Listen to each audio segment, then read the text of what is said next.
part 1, we discussed tetralogy of Fallot, Epstein anomaly, and transposition of great arteries.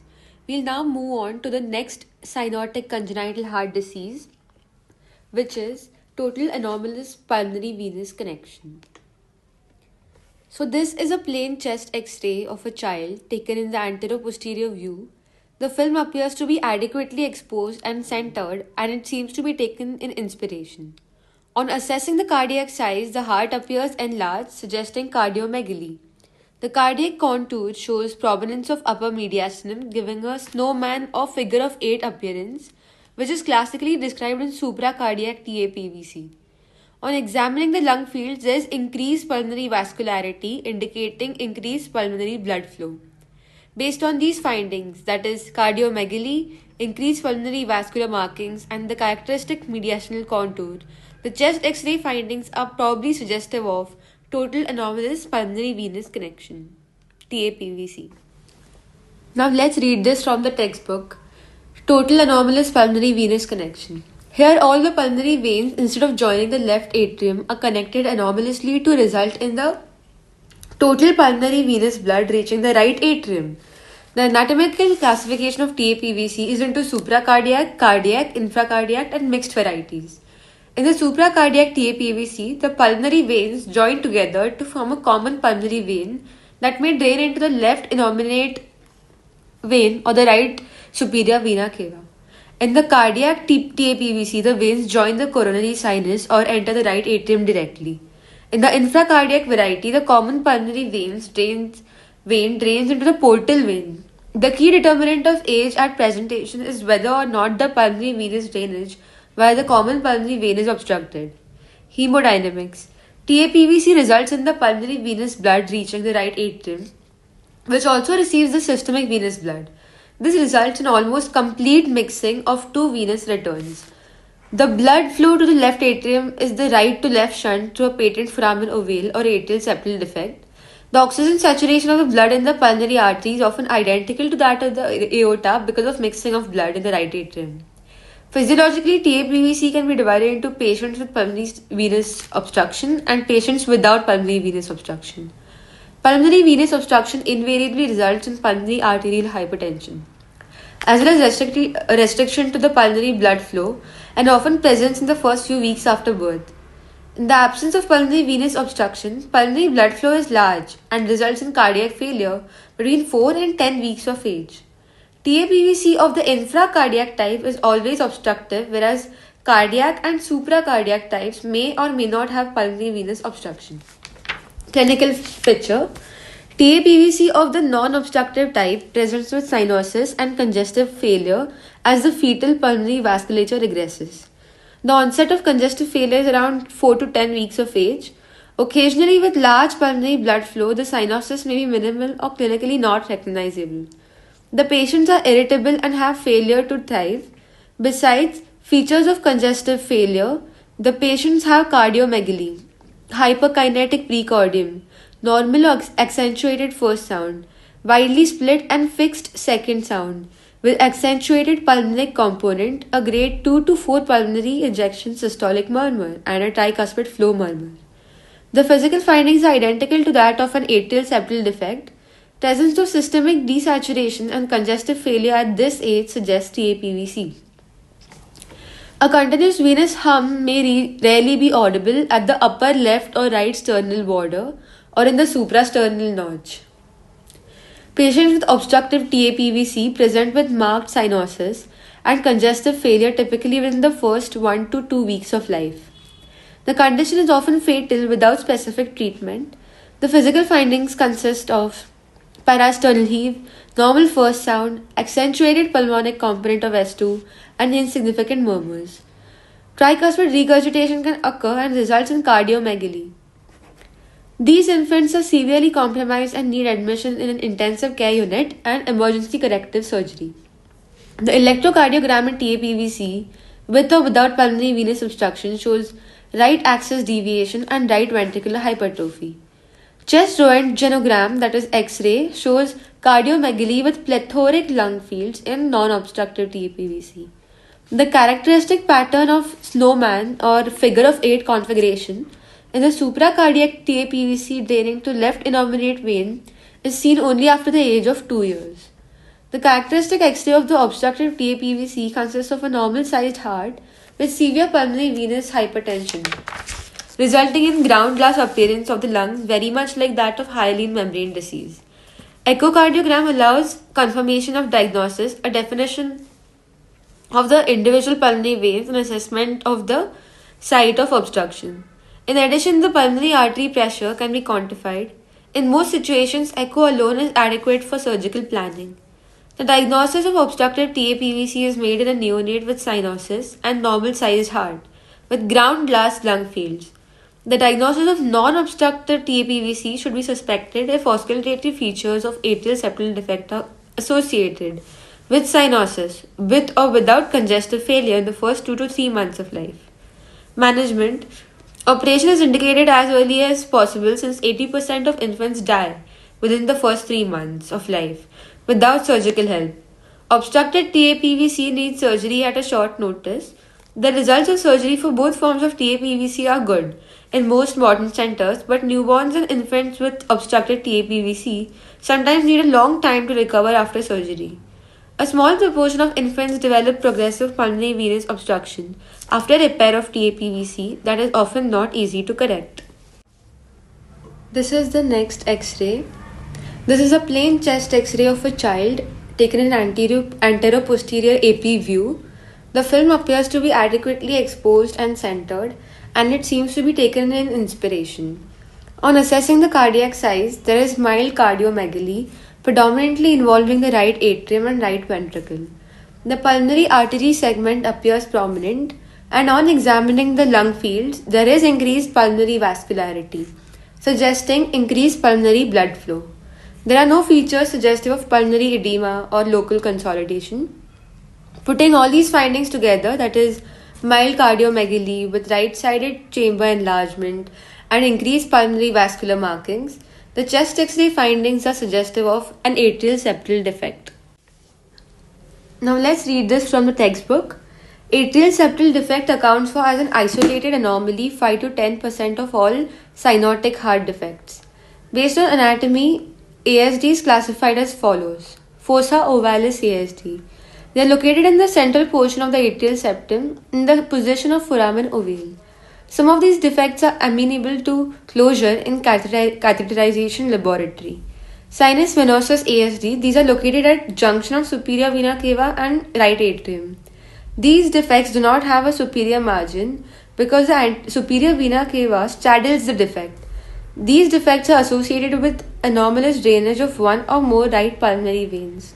Ostium primum ASD, these defects are created by a failure of septum primum and are in the lower part of the atrial septum. Inferior margin of ASD is formed by atrioventricular valve. Coronary sinus ASD, an unroofed coronary sinus is a rare communication between the coronary sinus and the left atrium, which produces features similar to other types of ASD. Physiology and findings. The physiology of ASD is that of a pre-tricuspid shunt. The enlarged right ventricle results in a parasternal impulse. The ejection systolic murmur originates from the pulmonary valve because of the increased blood flow. An increased flow through the tricuspid valve may result in a soft delayed diastolic rumble at the lower left sternal border. The overload of the right ventricle due to an increase in the venous return prolongs the time required for its emptying, resulting in delayed P2. This delay also results from the prolonged hangout interval because of very low resistance in the pulmonary circulation. Additionally, since the two atria are being linked via the large ASD, inspiration does not produce any net pressure change in between them, and respiration-related fluctuations in systemic venous return to the right side of the heart are abolished, thereby the fixed S2. The electrocardiogram of ostium secundum ASD is characterized by right axis deviation and right ventricular hypertrophy. The characteristic configuration of lead V1 is RSR- seen in almost 90% patients. Presence of left axis deviation beyond minus 30 degrees suggests ostium primum ASD. The chest X-ray shows mild to moderate cardiomegaly, right atrial and right ventricular enlargement, prominent main pulmonary artery segment, a relatively small aortic shadow, and plethoric lung fields. The left atrium does not enlarge in size in atrial septal defect unless associated with other anomalies like mitral regurgitation. Echocardiogram shows increased size of right ventricle with paradoxical ventricular septal motion. 2D echo in subcostal view often best signifies the defect. The echocardiogram allows a decision regarding suitability of catheter closure based on measurements of the defect and the adequacy of the margins. Assessment of severity. The size of the left to right shunt is directly proportional to the intensity of murmurs and heart size. The larger the shunt, the more the cardiomegaly, and the louder the pulmonary and tricuspid murmurs. Natural history and complications. Heart failure is exceptional in infancy. A small proportion of patients might develop pulmonary hypertension by the second or the third decade. Closure of ASD is recommended during childhood, ideally between 3 and 5 years, to prevent complications of atrial arrhythmias and heart failure in late adulthood. Treatment. Most fossa ovalis defects with good margins can be closed percutaneously in the catheterization laboratory with occlusive devices. Others require surgical closure. Closure is recommended before school entry to prevent late complications. Small defects less than 8 mm can be observed. Spontaneous closure is well recognized in small defects that are diagnosed in infancy or early childhood. Now let's move on to the next chest X-ray. This is a plain chest X-ray of a child taken in an antero-posterior view. The film appears to be adequately exposed and centered and seems to be taken in inspiration. On assessing the cardiac size, there is cardiomegaly, predominantly involving the left atrium and the left ventricle. The pulmonary vascular markings are increased with prominent pulmonary arteries indicating an increased pulmonary blood flow. There are no features suggestive of pulmonary edema or any focal lung pathology. Putting all these findings together, that is cardiomegaly with left-sided chamber enlargement and increased pulmonary vascularity, the chest X-ray findings are suggestive of a ventricular septal defect. Now let's read this from the textbook. Ventricular septal defect (VSD). This is the most common congenital cardiac lesion identified at birth, accounting for 1/4 of all cyanotic heart defects. VSD is a communication between two ventricles. 90% are located in the membranous part of the ventricular septum, with variable extension into the adjacent muscular septum. Others are located in the muscular, inlet, or outlet septum and can be multiple.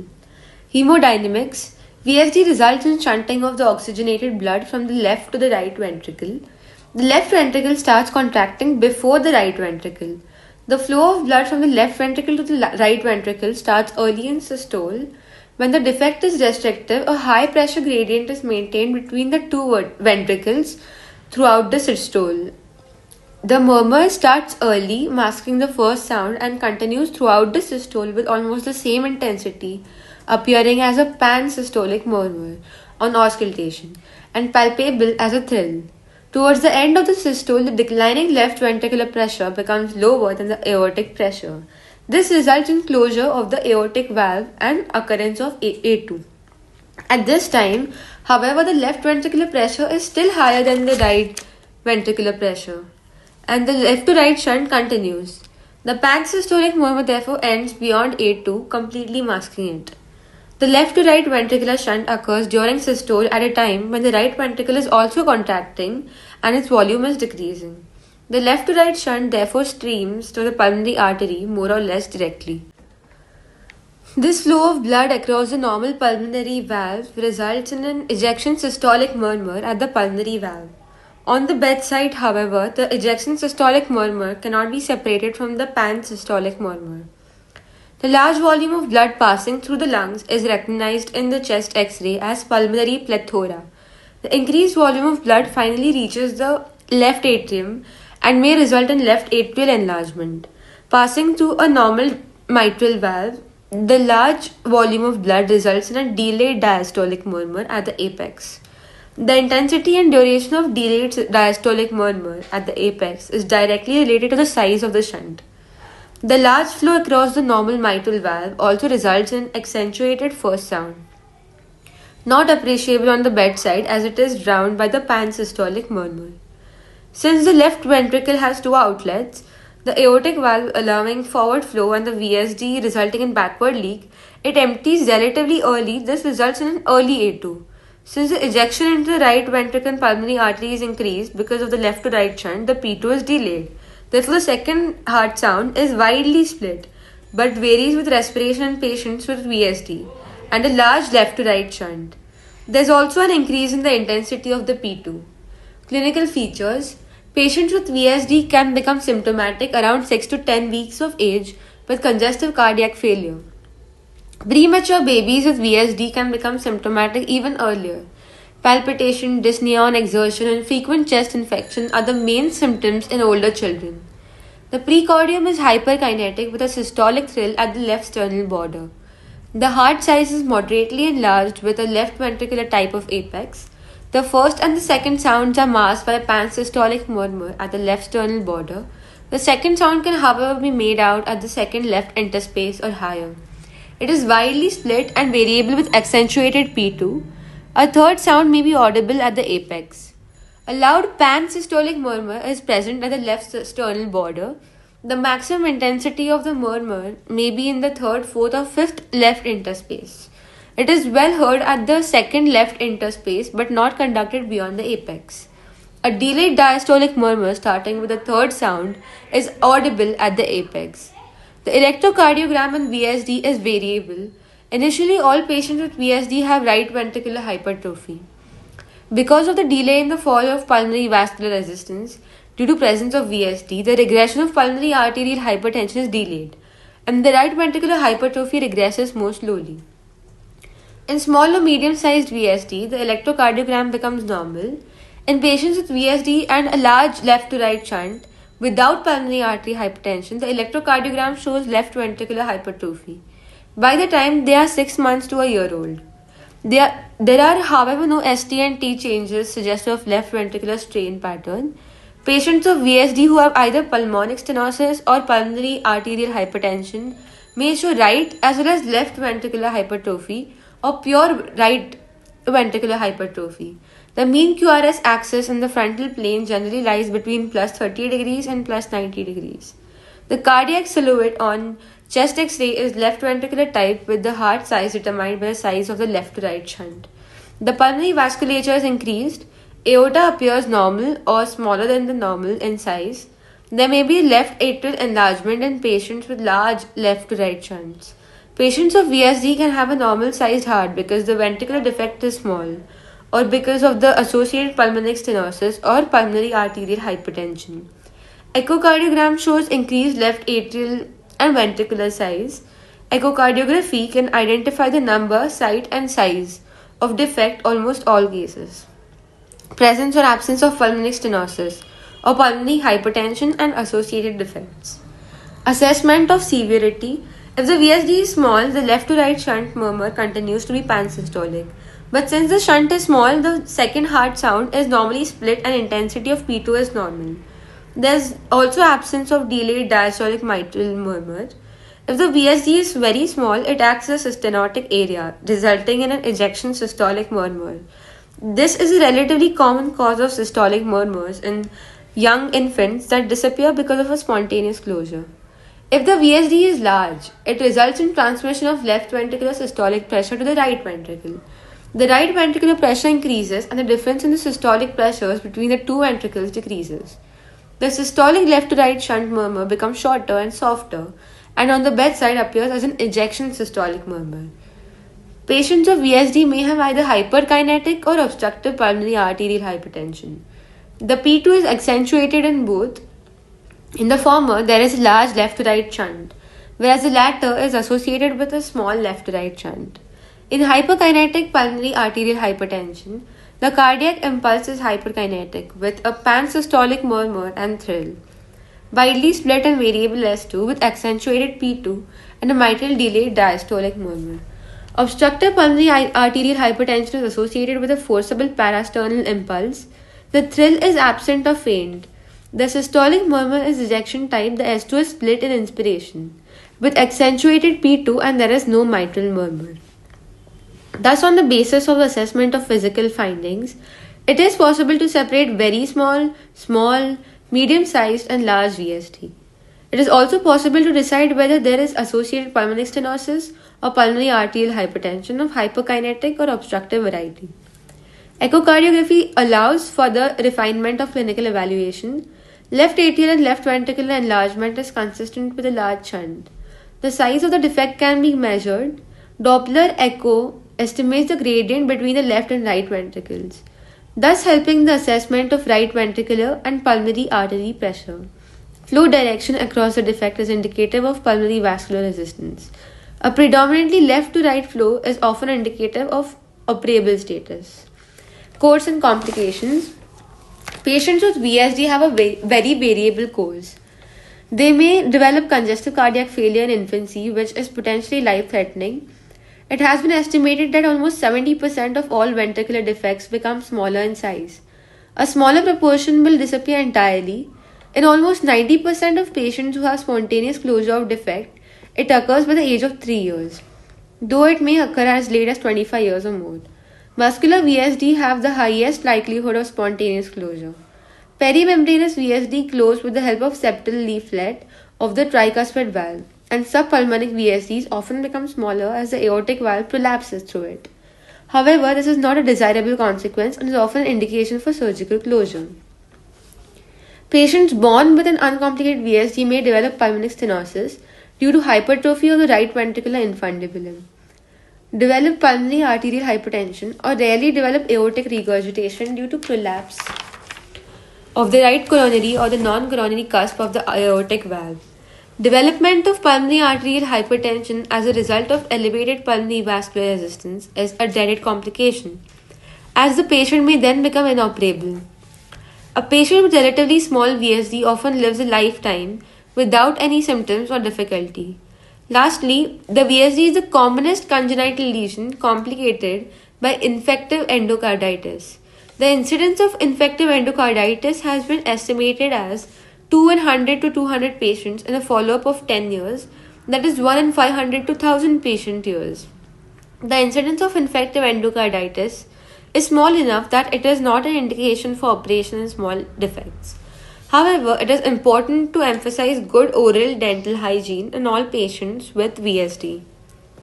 Treatment. Medical management consists of control of congestive cardiac failure, treatment of repeated chest infections, and prevention of treatment of anemia and infective endocarditis. The patient should be followed carefully to assess the development of pulmonary stenosis, pulmonary arterial hypertension, or aortic regurgitation. Surgical treatment is indicated if congestive cardiac failure occurs in infancy, the left to right shunt is large, and if there is associated pulmonary stenosis, pulmonary arterial hypertension, or aortic regurgitation.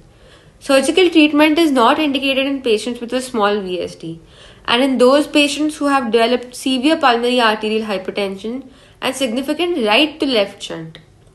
Operative treatment consists of closure of VSD with the use of a patch. The operation is performed through the right atrium. The operation can be done as early as a few months after birth. If congestive failure cannot be controlled with medical management, with evidence of pulmonary hypertension, the operation should be performed as early as possible. Modern centers prefer to close VSD surgically in young infants. It is unwise to make the sick infants to wait for a certain weight threshold because most infants with large VSDs do not gain weight satisfactorily. Episodes of respiratory infections require hospitalization and are particularly difficult to manage. For sick infants with pneumonia who require mechanical ventilation, surgery is considered after initial control of the infection. Major complications of surgery are complete heart block, tricuspid regurgitation, and residual VSD. These complications are rare and risk of surgery in uncomplicated defects is less than 1% in most centers. Catheter closure of VSD is best suited for muscular defects in relatively older children, more than 8 to 10 kg. Perimembranous defects can also be closed in the catheterization laboratory. However, the risk of complete heart block as well as injury to adjacent aortic valve with the membranous VSD closure is real and can occur late after implantation. Catheter closure of membranous VSD should be reserved for carefully selected older patients more than 8 kg with moderate shunts. Okay, so this is the next X-ray. It is a plain chest X-ray of a child taken in an antero-posterior AP view. The film appears to be adequately exposed and centered, and it seems to be taken in inspiration.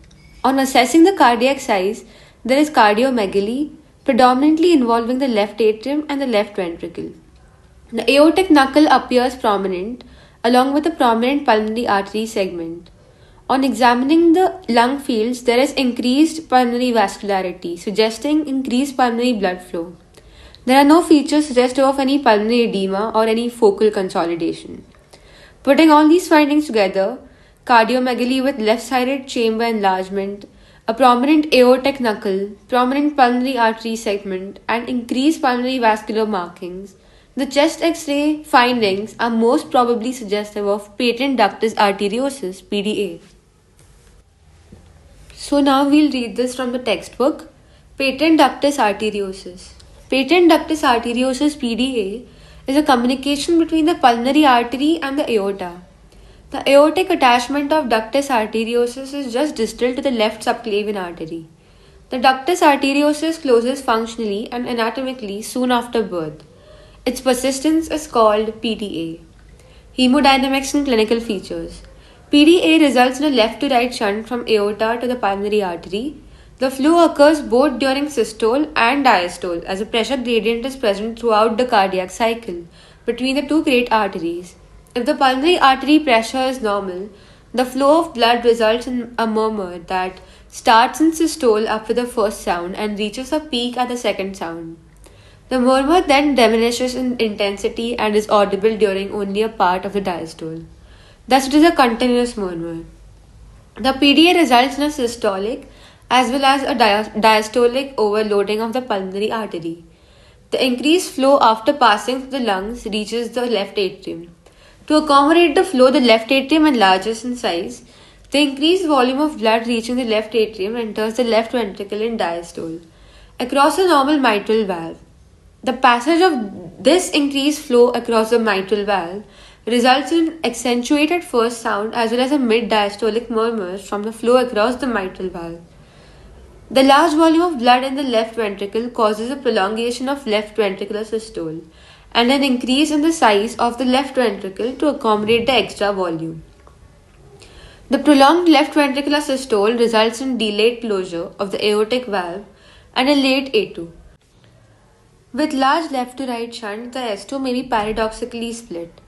The large left ventricular volume ejected into the aorta results in dilatation of the ascending aorta. A dilated ascending aorta results in an aortic ejection click and precedes the start of continuous murmur.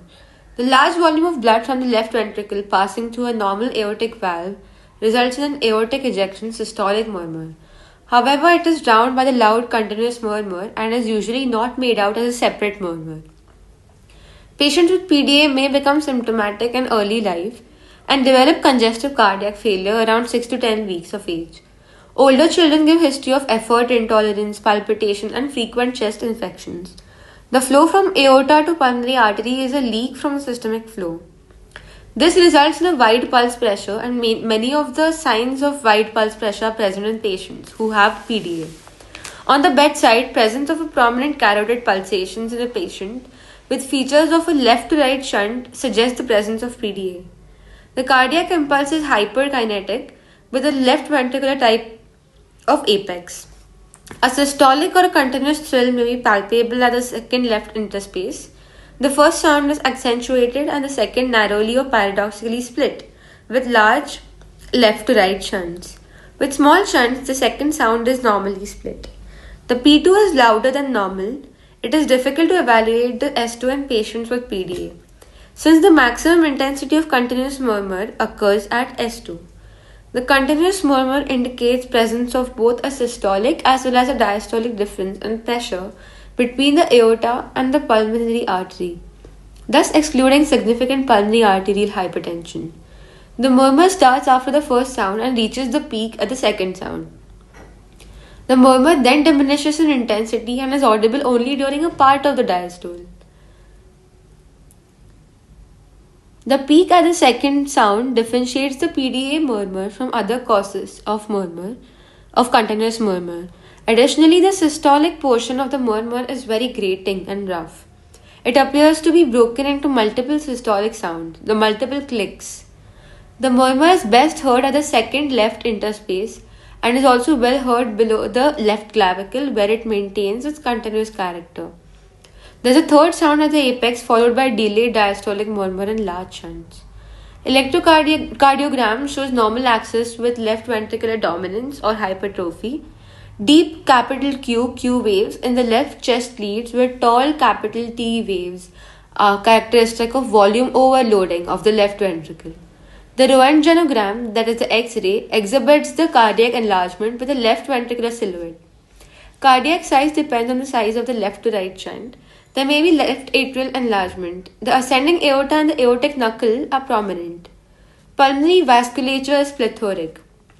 2D echocardiogram confirms the diagnosis and measures the size of the PDA and identify its hemodynamic consequences. It is possible to obtain a semi-quantitative assessment of shunt size and assess pulmonary artery pressure. Assessment of severity. The evaluation of the size of left to right shunt depends on a number of features. The larger the heart size, the larger the left to right shunt. Absence of third heart sound and delayed apical diastolic murmur indicates a small left to right shunt. Presence of a third sound indicates a moderate left to right shunt, whereas an audible, delayed diastolic murmur suggests a large left to right shunt. The wider the pulse pressure, the larger the shunt. Course and complications. Neonates and infants have pulmonary hypertension at birth. The regression of pulmonary hypertension occurs slowly in the presence of PDA. The PDA murmur therefore is an ejection systolic murmur to start with and assumes a continuous character only some weeks or months later.